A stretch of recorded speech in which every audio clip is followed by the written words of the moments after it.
കർത്താവേ, നിന്റെ വിശുദ്ധ പൗരോഹിത്യത്തെ മഹത്വപ്പെടുത്തണമേ. കർത്താവെ, സഭയിലുള്ള സാന്നിധ്യം പ്രകടമാക്കണമേ. 40 വർഷം ഞാൻ അർപ്പിച്ച കൃപാന്റെ യുഗതിയാണ്. കൃപാസ്ഥാനത്താറെ ജീവനോടെ പ്രത്യക്ഷപ്പെട്ട മാതാവിൻ്റെ മാധ്യസ്ഥത ഇന്ന് അങ്ങയുടെ മക്കളെ പ്രാർത്ഥന കൂടുന്ന എല്ലാ മക്കൾക്ക് വേണ്ടി പ്രാർത്ഥിക്കുകയാണ്. കർത്താവെ, മനസ്സ് വേദനിക്കുന്ന എല്ലാ വിഷയങ്ങളും, അവരുടെ മനസ്സ് വേദനിപ്പിക്കുന്ന എല്ലാ വ്യക്തികളും ഇപ്പോഴും ഈശോയുടെ നാമം നിർവീര്യമാകട്ടെ. കർത്താവെ, മനസ്സ് വിഷമിപ്പിക്കുന്ന സാഹചര്യങ്ങൾ, ചെയ്തെടുക്കേണ്ട ഉത്തരവാദിത്തങ്ങൾ, മറ്റുള്ളവർ നമ്മളെ പഴി പറയാൻ സാധ്യതയുള്ള എല്ലാ വിഷയത്തിൻ്റെ മേലും കർത്താവിൻ്റെ കരുണ ചൊരികയും നിങ്ങളെ കർത്താവ് ഇന്ന് നിലനിർത്തി തരികയും ചെയ്യട്ടെ. നിങ്ങൾ പോകുന്ന വഴികൾ, കണ്ടുമുട്ടുന്ന വ്യക്തികൾ, ചെയ്യുന്ന കാര്യങ്ങൾ, യാത്ര ചെയ്യുന്ന വാഹനങ്ങൾ, ഒപ്പിടുന്ന പേപ്പറുകൾ, കൈമാറുന്ന രേഖകൾ, കഴിക്കുന്ന മരുന്ന് എല്ലാം മാതാവിൻ്റെ മധ്യസ്ഥതയിൽ യേശുനാമത്തിൽ അനുഗ്രഹിക്കപ്പെടുകയും നീ ദൈവത്തെ അനുഭവിക്കാൻ ഇന്ന് നിന്നെ സഹായിക്കുകയും ചെയ്യട്ടെ. നിത്യം പിതാവും പുത്രനും പരിശുദ്ധാത്മാശ്രേഷ്ഠ നീക്കുവാണ്. എൻ്റെ പ്രിയപ്പെട്ടവരെ, നമ്മളിതിൽ ന്യായസ്ഥാനത്തെക്കുറിച്ചാണ് ഇപ്പോൾ ചിന്തിക്കണത്. കാര്യം സഭയിലേക്ക് ജനങ്ങൾ ന്യായസ്ഥാനപ്പെടുന്ന ഒരു ടൈമാണിത്. എന്താണ്? ശനിയാഴ്ച പെസഹ ജാഗ്രതയല്ലേ, ന്യായസ്ഥാന വെള്ളം നമ്മൾ ആശീർവദിച്ച് വെക്കുകയും ഞങ്ങൾ സിംഗപ്പൂർ ധ്യാനിപ്പിക്കാൻ ചെന്നപ്പോൾ അവിടുത്തെ അച്ഛൻ ഞങ്ങളോട് പറഞ്ഞു, സിംഗപ്പൂർ 3200ഓളം മനുഷ്യർ, ചൈനക്കാർ ഉൾപ്പെടെ ഉള്ളവർ വേദപാഠം പഠിച്ചുകൊണ്ടിരിക്കുകയാണ് ഒരു കൊല്ലമായിട്ട്. അപ്പോൾ അവർ ഈ പെസഹയ്ക്ക് ജ്ഞാനസ്ഥാനപ്പെട്ട് കാണും.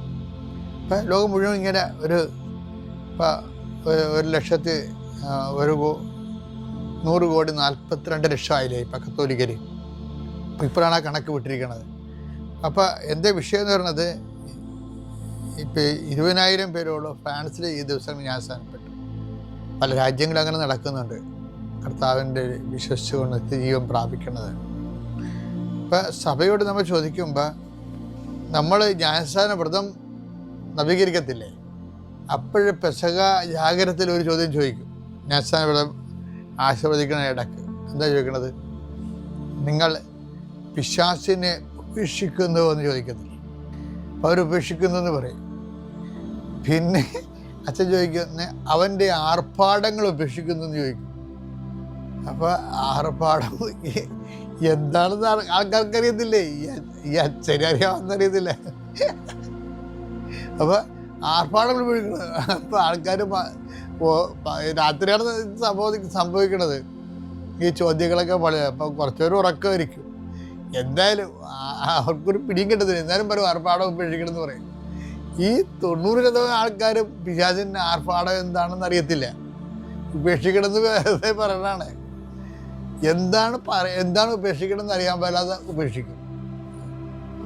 എന്ത് ശരിക്കും പറഞ്ഞാൽ lure of sin, do you deny the lure of sin, LURE, lure of sin എന്ന് വെച്ചാൽ പാപത്തിൻ്റെ പ്രലോഭനങ്ങളെ നിങ്ങൾ ഉപേക്ഷിക്കുന്നുവെന്നാണ്. പാപത്തെ ഉപേക്ഷിക്കുന്നു മാത്രമല്ല, പാപത്തിൻ്റെ പ്രലോഭനങ്ങൾ വെച്ചാൽ പാപം. ഇപ്പോൾ ഒരുത്തൻ വെള്ളം അടിച്ചു, വെള്ളം അടിക്കണമല്ല പ്രശ്നം, അതിനുശേഷം അവൻ കിൻഡായിട്ട് നടക്കും. എൻ്റെ ആർഭാടം അതാണല്ലേ. അപ്പം ഈ ആർഭാടത്തിൽ വേറൊരു സാധനമുണ്ട്. ചില ആൾക്കാർ വെള്ളം അടിച്ച് വീട്ടിൽ വന്നെ എന്താ അറിയാവാ, അതുകൊണ്ട് കുറച്ച് സേഫായിട്ടുള്ള കാര്യങ്ങൾ നടക്കും. എന്ന് പറഞ്ഞാൽ ഭാര്യ ആവശ്യമില്ലാത്ത കാര്യങ്ങൾ സംസാരിക്കത്തില്ല, മക്കൾ സംസാരിക്കത്തില്ല, അപ്പന് വെള്ളമാണെന്ന് പറയും. അപ്പോൾ അത് കേൾക്കണുണ്ടേ. എന്ന് വെച്ച് കഴിഞ്ഞാൽ ആവശ്യമില്ലാത്ത കാര്യങ്ങൾ സംസാരിച്ച് ചെല്ലത്തില്ല. അതിൻ്റെ സുഖമുണ്ട് ശരിക്കും പറഞ്ഞാൽ. ചുമ്മാ 2 വീശി അവിടെ ഇരുന്നാൽ മതി. അതാണ് ആർഭാടം എന്ന് പറയേണ്ട കാര്യം. ഇതുപോലെ പാപത്തിന് അതിൻ്റെ ആർഭാടങ്ങളുണ്ട്. അത് നമുക്ക് തരുന്ന സന്തോഷങ്ങളാണ്. ഇപ്പം എന്തുകൊണ്ടാണ് ഇപ്പം നിങ്ങളെ ചിലർ 8ാം ക്ലാസ്സിലെ പിള്ളേർ വരെ, ഞാൻ കഴിഞ്ഞ ദിവസം പറഞ്ഞില്ലേ, ഇത് ലിപ്സ്റ്റിക് തേച്ചതിൻ്റെ കുർബാന സ്വീകരിക്കാൻ വരും. ഇപ്പം ഞാൻ ഈ കുർബാന കൊടുക്കുന്ന സമയത്ത് കിടന്ന് ബഹളം ഉണ്ടാക്കുന്ന ശരി, എന്തിനാണ് അവർ ലിപ്സ്റ്റിക് തേച്ചുകൊണ്ട് ഈ കുർബാന സ്വീകരിക്കാൻ വരണത്? കുർബാനയെ വരെ ലിപ്സ്റ്റിക് ചുവപ്പും നിറവായിരിക്കും. എന്താ അവർ ഉദ്ദേശിക്കുന്നത്? അതുകൊണ്ട് ഇത് പണ്ട് ചെയ്യുമായിരുന്നു ചിലരേ ചെയ്യത്തുള്ളത്. പണ്ട് ഈ നാടക നടിക്കാരും സിനിമാ നടികളൊക്കെ ഏതാ ചെയ്തുകൊണ്ടിരുന്നത്. ഇപ്പം 8ാം ക്ലാസ്സിലെ പിള്ളേരൊക്കെ ചെയ്യുന്നുണ്ട്, അത് 10ാം ക്ലാസ്സിലെ പിള്ളേർ ചെയ്യുന്നുണ്ട്, ചെയ്യുന്നുണ്ട്. പക്ഷേ ഉദ്ദേശിക്കുന്നത് എന്താണ്? അതുകൊണ്ട് ഉദ്ദേശിക്കുന്നത് മാക്സിമം ഇന്ത്യയിൽ അത് ചെയ്യുമ്പോൾ ഉണ്ടാകുന്ന കുഴപ്പം, ഇപ്പം മദാമ അത് ചെയ്തുകൊണ്ട്, ഇപ്പം വെള്ളക്കാരത് ചെയ്തുകൊണ്ട് നമുക്കത് കുറ്റം പറയാൻ പറ്റുകയില്ല. ഞാൻ ചെന്ന രാജ്യങ്ങളിലെല്ലാം അവർ ചെയ്യുന്നുണ്ട്. കാര്യം അവിടെ ചുണ്ടെന്ന് പറയുമ്പോൾ രാവിലെ എഴുന്നേൽക്കുമ്പോൾ തന്നെ വരണ്ട് പിടിക്കുക, നമുക്കും വരണ്ട് പിടിക്കും. അപ്പം അവർ അവിടെ എന്തെങ്കിലും ചുണ്ടിൻ്റെ വരൾച്ച എന്ന് പറയുന്നത് അവരത് എന്തെങ്കിലും ഒരു സംഭവം അവിടെ തേക്കും. ആ ലിപ്സ്റ്റിക് ആണെങ്കിൽ കുറച്ചുകൂടി അവിടെ ചോന്നിരിക്കും. പക്ഷെ എന്നാ പറ്റുക വെച്ചാൽ മുഖം വേറെ ചുണ്ട് വേറെ ആയിട്ടിരിക്കും. അതാണ് പ്രശ്നം. മുഖം വേറെ ചുണ്ട് വേറെ ആയിട്ടിരിക്കും. പിന്നെ അവർ കണ്ട് അതിൻ്റെ അകത്തൊരു ഇരിക്കണുണ്ട്. പക്ഷേ ഇന്ത്യക്കാരൻ ആ പ്രശ്നങ്ങളൊന്നുമില്ല. ഇവിടെ ആരുടെയും ചുണ്ട് വരണ്ട് പോകത്തൊന്നുമില്ല. ഇവിടെ എന്തിനാ? മറ്റുള്ളവർ നമ്മളെ കാണാൻ വേണ്ടിയാണ്. മറ്റാമ്പിള്ളേർ നമ്മളെ കാണാൻ വേണ്ടിയും അത് നല്ലതാണല്ല, സൂപ്പറായിരിക്കണമല്ല, ക്യൂട്ടാണെന്ന് എന്നൊക്കെ പറയും. അതാണ് ഈ ആർഭാടങ്ങൾ എന്ന് പറയുന്നത്. ലർ ഓഫ് സിൻ. നിങ്ങളെ പിശാചിനെ ഉപേക്ഷിക്കുന്നു, അവൻ്റെ ആർഭാടങ്ങൾ ഉപേക്ഷിക്കുന്നു. അതിൻ്റെ അകത്ത് എല്ലാം വരും. നമ്മുടെ ബോഡി പാർട്ടുകൾ മറ്റുള്ളവർക്ക് കാണുന്ന രീതിയിൽ, എന്നിട്ട് നമ്മൾ അതിലൂടെ അവരുടെ ആകർഷണം നമ്മൾ വാങ്ങിച്ചെടുക്കുന്നതിലൂടെ ഉണ്ടാകുന്നതെല്ലാം പാപത്തിൻ്റെ ആർഭാടങ്ങളാണിതെല്ലാം. ഇതെല്ലാം ഉപേക്ഷിച്ചിട്ടാണ് നമ്മൾ ക്രിസ്തുവിനെ സ്വീകരിക്കുന്നത്. ഇതെല്ലാം ഉപേക്ഷിച്ച് നമ്മൾ ക്രിസ്തുവിനെ സ്വീകരിക്കും. ഇതുപോലെ തന്നെ ഒരു വിഷയമാണ് വിശ്വാസത്തിനും ആർഭാടങ്ങളുണ്ടാകും. വിശ്വാസത്തിൻ്റെ ആർഭാടം എന്ന് പറയുന്നത് ഞാൻ ഇന്നലെ പറഞ്ഞതാണ്. വിശ്വാസത്തിൻ്റെ ആർഭാടം എന്ന് പറഞ്ഞാൽ എൻ്റെ ഭൗതിക സാഹചര്യവും ആത്മവിശ്വാസം ജനിപ്പിക്കുന്ന ഭൗതിക സാഹചര്യമാണ് വിശ്വാസത്തിൻ്റെ ആർഭാടം. ഇപ്പം ഉദാഹരണത്തിന് വിശ്വാസത്തിൻ്റെ ആർഭാടം ദൈവം ചിലപ്പോൾ എടുത്തു മാറ്റും. നല്ല കറക്റ്റ് വിശ്വാസം വർക്കൗട്ട് ചെയ്യാൻ വേണ്ടി വിശ്വാസത്തിൻ്റെ ആർഭാടം എടുത്തു മാറ്റും, ഭൗതിക സാഹചര്യം എടുത്തു മാറ്റും. ഇപ്പം പത്രോസ് ദേവാലയത്തിൽ പോകത്തില്ലേ? അതാ വിശ്വാസം അനാർഭാടമായിട്ടാണ് പോണത്. ദേവാലയത്തിൽ വിശ്വാസമുണ്ട്, ആ വിശ്വാസത്തിന് ആർഭാടമില്ലാതെയാണ് പത്രോസ് കയറി പോണത്. പ്രവർത്തനം 3:6. പത്രോസ് പറഞ്ഞു, വെള്ളിയോ സ്വർണമോ എന്റെ കയ്യിലില്ല. എനിക്കുള്ളത് ഞാൻ നിനക്ക് തരും. അതാ, വെള്ളിയുമില്ല, സ്വർണവുമില്ല, ഭൗതിക സാഹചര്യങ്ങളൊന്നുമില്ല. വിശ്വാസത്തിൻ്റെ കട്ടൻ ചായ കുടിക്കാൻ കാശ് ഞാൻ ഇന്നലെ പറഞ്ഞില്ല, അതാണ്. പക്ഷേ തനി വിശ്വാസം വർക്ക് ചെയ്യണത് not by merit but by grace എന്ന് പറഞ്ഞ പോലെ. പണ്ടിത് പഠിപ്പിച്ച ഇയാളാ ഈ പത്രോസിനെ കർത്താവ് ഒരു മീൻ കരുനന്തനില്ലാത്ത കടലിൽ വലറിയാൻ പഠിപ്പിച്ചപ്പോഴും പത്രോസ് ഇത് പറഞ്ഞു, എൻ്റെ കയ്യിൽ ഈ കടലിൽ മീനില്ല, ഈ കടലിൽ കരുനന്തം പോലും ഇല്ല. അത് തന്നെയാണ് ഇപ്പോൾ ഇയാൾ പറയണത്.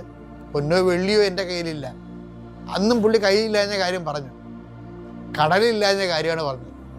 ഈ കടലിൽ കരുനന്തം പോലും ഇല്ല, വലിയ മീനുമില്ല, ചെറിയ മീനുമില്ല. എങ്കിലും നീ പറഞ്ഞത് കൊണ്ട് ഇവിടെ അതാണ് സംഭവിക്കുന്നത്.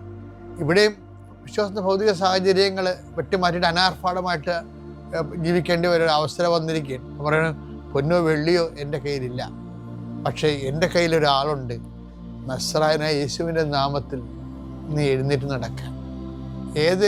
എന്തെല്ലാം സംഭവം ഉണ്ടായാലും, പണം പോയാലും ആരോഗ്യം പോയാലും, നമ്മുടെ കയ്യിൽ നിന്ന് ചിലപ്പോൾ പണം പോവും, നമ്മൾ കടക്കാരാവും, ചിലപ്പോൾ ആരോഗ്യം പോവും, പക്ഷേ ക്രിസ്തു ഒരിക്കലും പോകത്തില്ല. ഞാൻ പണ്ട് ഇതിനേക്കാൾ ആരോഗ്യവാനായിരുന്നു. എനിക്ക് ഭക്ഷണങ്ങളൊക്കെ പലതും പത്യവാണി നിങ്ങളോട് പറഞ്ഞിട്ടുണ്ട്. കിഡ്നിയുടെ കുറേ പ്രോബ്ലം ഉള്ളതുകൊണ്ട് പറഞ്ഞിട്ടുണ്ട്, നിങ്ങളോടെല്ലാം പറഞ്ഞിട്ടുണ്ട് ഞാൻ. പക്ഷേ നോക്കിയേ, ചിലപ്പോൾ ആരോഗ്യം പോവും, പക്ഷെ ക്രിസ്തു പോകത്തില്ല. ഈ അനാരോഗ്യകരമായ സാഹചര്യത്തിലാണ് ഞാൻ ഈ 12 രാജ്യങ്ങളിൽ സുവിശേഷ വേല ചെയ്തിരിക്കുന്നത്. അതെന്താ കാര്യം? പൊന്നും വെള്ളിയും നമ്മുടെ കയ്യിൽ നിന്ന് പോകും, പക്ഷെ ക്രിസ്തു പോകത്തില്ല. അപ്പം നിങ്ങൾക്ക് എന്തെങ്കിലും കടം വന്നു, അല്ലെ പരീക്ഷ തോറ്റു, അല്ലെ കെട്ടിയ കല്യാണം പറഞ്ഞു വെച്ച കല്യാണം പോയി, അല്ലെങ്കിൽ പറഞ്ഞു വെച്ച വിസ പോയി, അല്ലെങ്കിൽ വിസ കിട്ടിയില്ല എന്ന് വിചാരിച്ചുകൊണ്ട് ക്രിസ്തു നിങ്ങൾക്കൊന്ന് പോകത്തില്ല. അതുകൊണ്ട് നിങ്ങൾ ആരും ഇങ്ങനെയുള്ള സാഹചര്യത്തിൽ ഡൗൺ ആകരുത്. എന്തെങ്കിലും നഷ്ടപ്പെട്ടെന്ന് വിചാരിച്ചുകൊണ്ട് ഉടനെ ഡൗൺ ആവരുത്. അപ്പോൾ സന്തോഷമായിരിക്കണം. എന്തെല്ലാം ഉറ്റവർ പോയാലും ഉടയവർ പോയാലും പോകാത്ത ഒരാളാണ് ക്രിസ്തു. ആ ക്രിസ്തു നിൻ്റെ കൂടെ ഉണ്ട്, അത് ഓർത്തേക്കണം. അവൻ്റെ കൂടെ നമുക്ക് ജീവിക്കാം, അതിജീവിക്കാനും പറ്റും. പിതാവിൻ്റെയും പുത്രൻ്റെയും പരിശുദ്ധാത്മാവിൻ്റെയും നാമം.